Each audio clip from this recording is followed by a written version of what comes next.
Question लिखिए in the figure shown find the acceleration. या m1 मास कहाँ रखा हुआ है, इनक्लाइन पर। तो m1 का एबीडी ड्रॉ करेंगे तो एक इनक्लाइन दिखाएंगे और इसके ऊपर क्या डालेंगे, m1।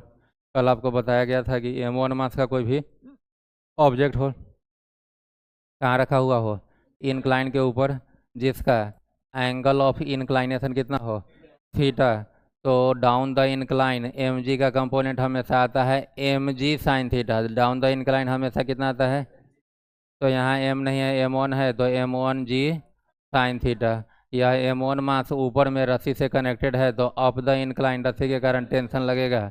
m1 को बड़ा बोले हैं तो m1 नीचे एक्सेलेट करेगा, तो एक्सेलेशन दिखाएंगे डाउन द इनक्लाइन। किधर दिखाएंगे, यह फोर्स एक्सेलेशन के डायरेक्शन में है तो पॉजिटिव लेंगे, तो m1 जी साइन थीटा को प्लस में रखेंगे, और यह टेंशन वाला फोर्स एक्सेलेशन के अपोजिट है तो माइनस में, इक्वस टू नेट फोर्स हो गया mass into acceleration m1 into a.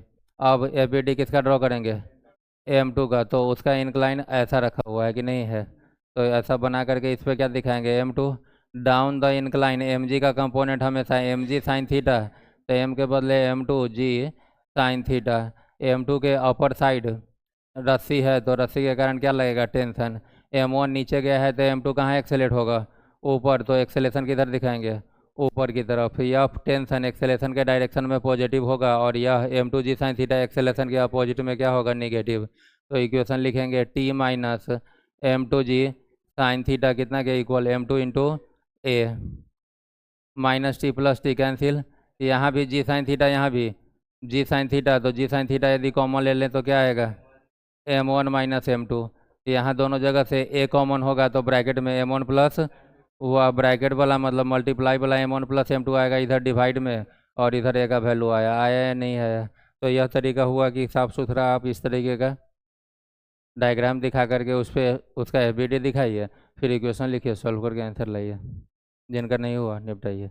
अब एबीडी ड्रॉ नहीं करेंगे, डायरेक्ट यदि m2 पे देखें तो downward m2g sine theta upward, tension यदि m2 को नीचे एक्सेलेट करवा ले तो उसका इक्वेशन हो जाएगा m2g sine theta minus tension equals to m2 into A.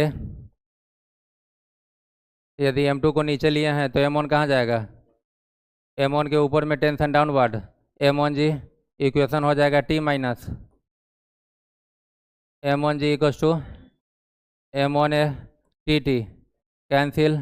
a यहाँ से यदि निकालेंगे तो a आपका आ जाएगा यहाँ से, और यहाँ से दोनों जगह से g कॉमन, तो m2 sign theta minus m1 के डिवाइड में जाएगा m1 प्लस m2।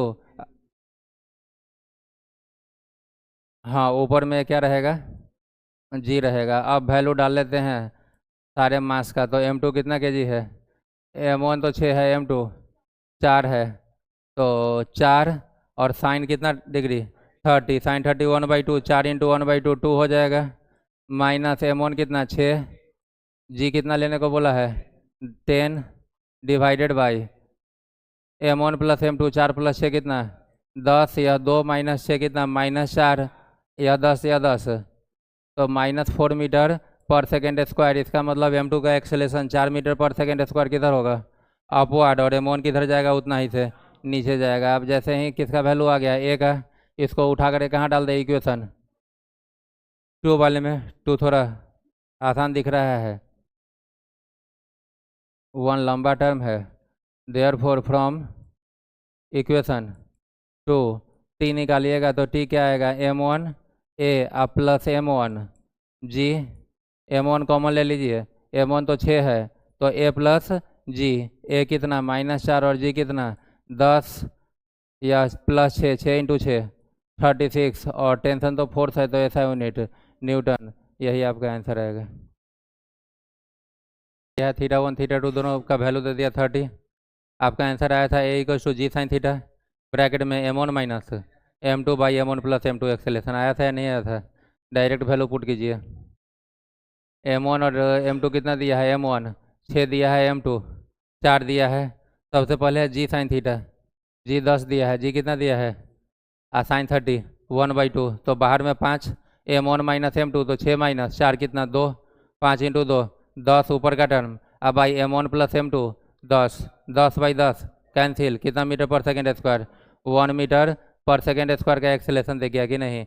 अब आया टेंशन निकालना, क्या निकालना है, टेंशन के लिए भी मन ही मन कैलकुलेशन कीजिए। m1 g sine theta, m1 जी और साइन थीटा मिल करके तो 5 हो रहा है, और m1 कितना है 6, तो 6 × 5 30, नीचे की तरफ 30 minus tension, 30 minus equals to 6a equals to m6 है और a कितना है 1, तो 6 हो गया, t माइनस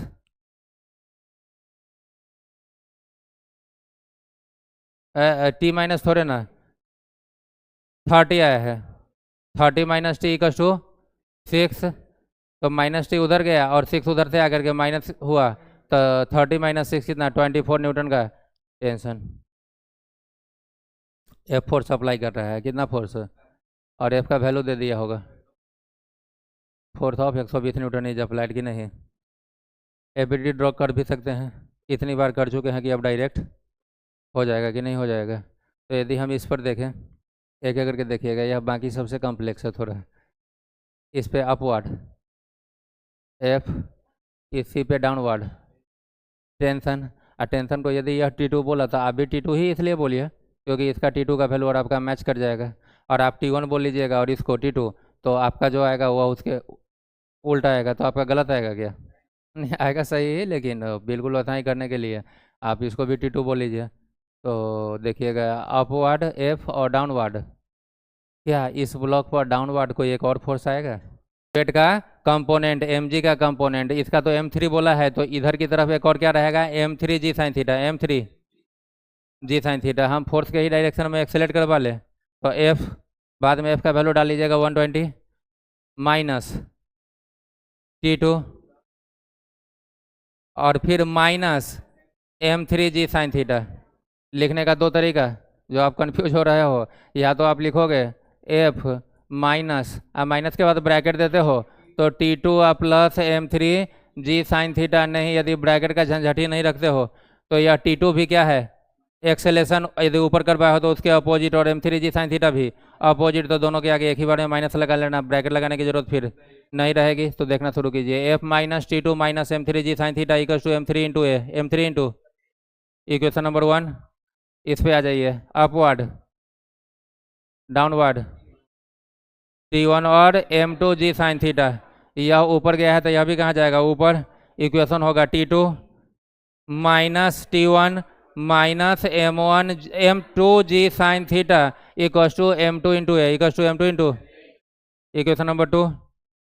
थोड़ा इजी करने के लिए यहाँ पर क्या कीजिएगा कि सब m वगैरह का, g वगैरह का, थीटा वगैरह का वैल्यू डालते चलिएगा, क्योंकि यहाँ 3 इक्वेशन आने जा रहा है और ज़्यादा कॉम्प्लेक्स हो जाएगा अननोन के टर्म में, और यही जब न्यूमेरिकल वैल्यू डाल दीजिएगा तब थोड़ा सा सॉल्व करना आसान हो जाएगा कि नहीं। तो न्यूमेरिकल वैल्यू इसको फिर अगले स्टेप में दोनों में माइनस दे देंगे, फिर एफ का भी वैल्यू, T2 तो अननोन है, m3 पता है, g पता है साइन थीटा, तो थोड़ा सा इजी करते चलिएगा, इक्वस टू जो भी हो अपना जान रहे हो कि नहीं।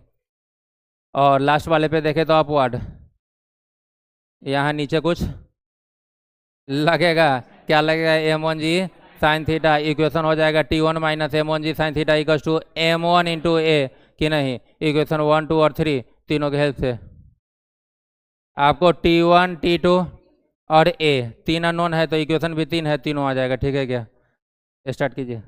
यदि इस m3 को देखा जाए तो अपवर्ड f डाउनवर्ड T2 और डाउनवर्ड ही m3 जी साइन थीटा, सबको यदि ऊपर एक्सेलेरेट करवा ले तो इक्वेशन हो जाएगा f minus T2 minus m3 g sine theta equal to m3 into a, value डाले तो f दिया है 120 माइनस T2, m3 दिया है 6, g दिया है 10, 6 इंटू 10 60, साइन 60 √3/2, 60 इंटू √3/2 करेंगे तो 60/2 पहले कर ले तो 30√3, तो माइनस में 30 इक्वल टू 6, इक्वेशन क्या बोले 1। अब बी पे आ जाए तो बी ब्लॉक पे अपवर्ड क्या लगेगा T2, डाउनवर्ड लगेगा T1 और downward m2 g sine theta. Upward accelerate यदि करवा ले तो T2 पॉजिटिव, बाकी दोनों नेगेटिव, तो T2 minus T1 minus m2 g sine theta equal to m2 into a, value डालिए, T2 अननोन है रहने दीजिए, माइनस T1 भी अननोन है, minus m2 is 4 K G is 10, 4 into 10 40 into √3/2, 40/2 is 20 √3, equals to 4a equation number 2। अब आ जाए किस पे, m1 पे upward t1 downward m1g sine theta equation हो जाएगा t1 minus m1g sine theta equals to m1 into a t1 के बदले t1 minus m1 2 K G is 10 2 into 10 20 into root 3 by 2 20 by 2 10 root 3 equals to 2 into a equation number 3 होगा या नहीं होगा। तीनों equation को देखिए तो यहाँ का t2 निगेटिव जबकि सेकेंड का t2 पॉजिटिव, सेकेंड का t1 और थर्ड का t1, इसका मतलब तीनों इक्वेशन को आपस में क्या कर ले, ऐड करते ही तो t1 और t2 वाला टर्म क्या हो जाएगा और एक्सेलेरेशन a आएगा कि नहीं आएगा। तो हम लोग यहीं से लिखना शुरू करते हैं equation 1 plus equation 2 plus equation 3 1 2 3 तीनों को ऐड कीजिए 1 और 2, यह माइनस t2 और प्लस t2, इसको 3 से ऐड कीजिएगा तो माइनस t1 प्लस t1, क्या बचेगा इधर 120 माइनस 30 रूट 3 माइनस 20 रूट 3 कितना माइनस 50 रूट 3 और यहाँ पर माइनस 10 रूट 3 तो माइनस 60 रूट 3 तो 120 माइनस 60 रूट 3 LHS में इतना ही, RHS 6a और 4a 10a और 2a 12a, यहाँ से जब a निकालिएगा तो यह 12 जा करके दोनों में डिवाइड हो जाएगा 120 बाई 12 कितना 10 माइनस 60 रूट 3 बाई 12 तो 5 रूट 3, एक्सेलेरेशन का ऐसा यूनिट मीटर पर सेकेंड स्क्वायर, 10 के बदले 10 माइनस 5 इंटू 1.73, 2 छोड़ देते हैं 2 ही डिजिट तक ले रहे हैं, मीटर पर सेकेंड स्क्वायर 10 माइनस 8.65 मीटर पर सेकेंड स्क्वायर, या 0.35 कीजिएगा तो 91 पॉइंट मीटर पर सेकेंड स्क्वायर 1.34 दिया, क्योंकि जब एक डिजिट और लेते तो यह टर्म जो इसमें से माइनस हो रहा है थोड़ा बढ़ता तो वैल्यू थोड़ा घटता है, अप्रोक्स कर लिए हैं। अब इस ए को उठा करके कहाँ डाल लीजिए इक्वेशन 3 में, ए जैसे ही डालेंगे क्या आ जाएगा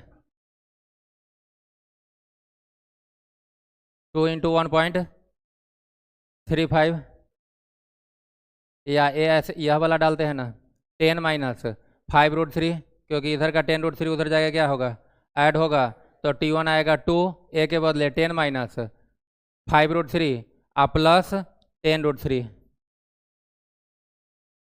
फ्रॉम इक्वेशन 3, t1 जो आएगा वह कितना आएगा 2a 2 और ए के बदले 10 माइनस 5 रूट 3 और इधर का जो माइनस 10 रूट 3 था वह उधर जा करके 10 रूट 3 हो जाएगा, मल्टीप्लाई करते ही 2 इंटू 10 20 और यह माइनस में 10 रूट 3 और यह प्लस में 10 रूट 3, न्यूटन में आपका एग्जैक्ट वैल्यू t1 का कितना आ गया 20 न्यूटन आ गया रूट के फॉर्म में डालने पर कि नहीं, ऐसा आपका पॉइंट में आता, अप्रोक्सीमेटली वह भी आ ही जाता 19.99 जैसा। अब t2 निकालना है, क्या निकालना है तो केवल t2 किस में है 1 में, तो 1 में 120 minus t2 minus 30 root 3 from equation 1 कितना था minus t2 minus 30 equals to 4a equals to 4 और a के बदले 6 है क्या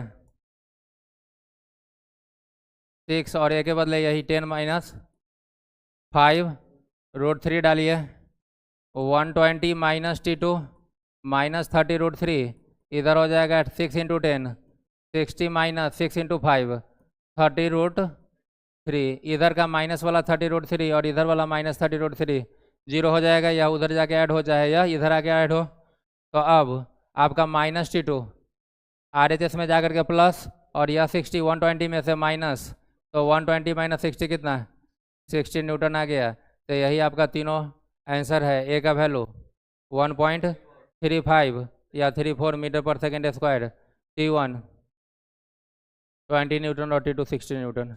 निपटाइए।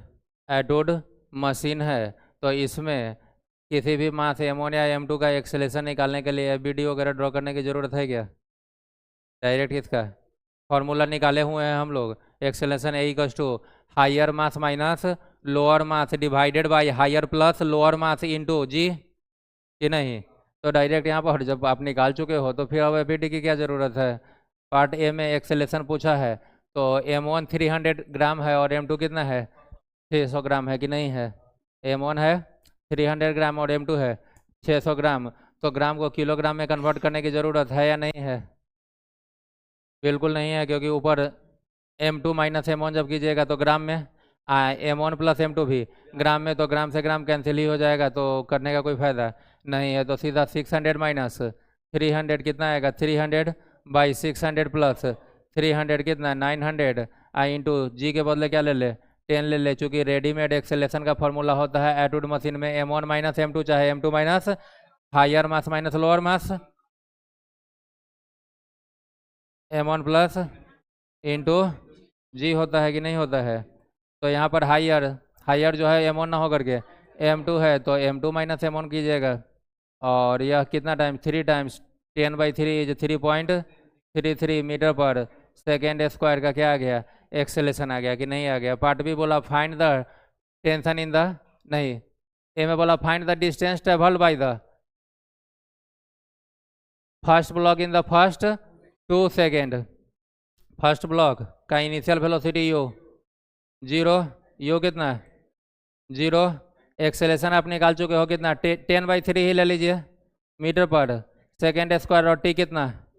2 सेकेंड, और डिस्टेंस ट्रेवल निकालना है तो S equals to u t plus half a t square. यहाँ से आपको पता चला कि कैसे न्यूटन्स लॉ ऑफ मोशन और काइनेमेटिक्स को रिलेट कर लिया कि नहीं? अभी तक जो एक्सेलेरेशन आप निकालते थे उसका काइनेमेटिक्स में यूज कर लिया। S equals to half a t square, u 0 ही है, हाफ ए के बदले 10/3 इंटू टी स्क्वायर, 2 का स्क्वायर 4, 2 से या कितना टाइम्स 5, 20/3 6.66 या 67 मीटर, ऐसा ही ना? 666 तो 67 मीटर। चलिए बी में बोला find the tension in the a string, किसी एक का इक्वेशन लिख लीजिए। यह किधर जाएगा? ऊपर जाएगा, तो इसका इक्वेशन होगा T minus M1G equals to M1 है, T minus M1G equals to T minus M1 is 0.3, M1 is 0.3, 300 gram है, तो किलोग्राम में लाना इसलिए होगा क्योंकि इसके बाई में कोई ग्राम नहीं है, तो कैंसिल का कोई चांस है। तो ऐसा यूनिट में लाने के लिए मास 300 ग्राम कितना? 0.3 kg, M इंटू जी कितना ले रहे हो? 10, T minus M1G equals to M1A M1, और A कितना? 10/3, T माइनस 3 इक्वल्स टू यह 3 और यह 3 कैंसिल, और यह 0.1 इसको मिला तो क्या बना? 1, T equals to 4 newton, T equals to, और पार्ट सी में क्या बोला? Find the force exerted by the clamp on the pulley. देखिएगा जरा इसको, क्लैंप, क्लैंप इसको बोला, और यह पुली पे कितना फोर्स एग्जर्ट किया है यह, तो आप पूरा उस पुली को बाहर दिखा लीजिए। यह पुली है, पुली के लेफ्ट साइड भी रस्सी, और पुली के तो लेफ्ट साइड में क्या लगेगा?